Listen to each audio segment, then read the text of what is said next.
Or en masse, pwede. Okay, introduce yourself to bystander, go.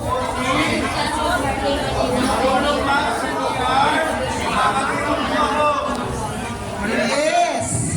Okay. Okay, Lord. Tandaan nyo, pag gitna nyo ng dalawa, tuhod nyo yung balikat ng victim.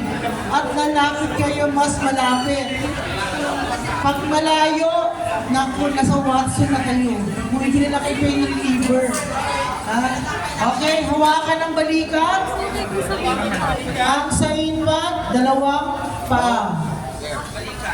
Okay. Lalakasan nyo hindi bedroom boys unless gusto nyo palitan. Ready, set, go! Okay, kung unresponsive, uutusan nyo yung sino. Ito, ayan. Turo nyo. Ready, set, go!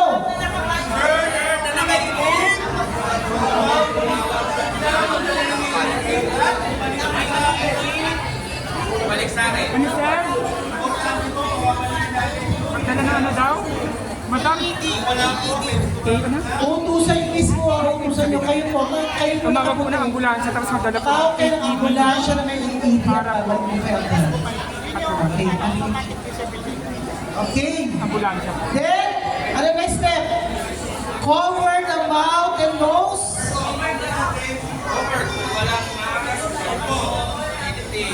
Then, pang-apat, compression. Okay. Ito lang ang tatama. Hindi kasama daliri. Okay po? Kailangan nakagitna sa ilong ng biktima, naka-align siya. At yung balikat nyo dapat naka-align sa ilong ng biktima. Tignan nyo, kung naka-align.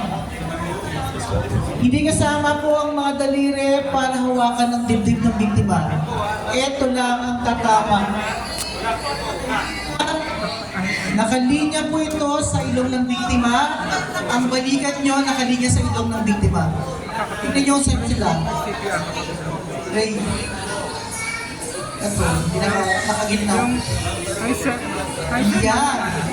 Okay. Pag tinataganan nyo, isipin nyo squeezing ball.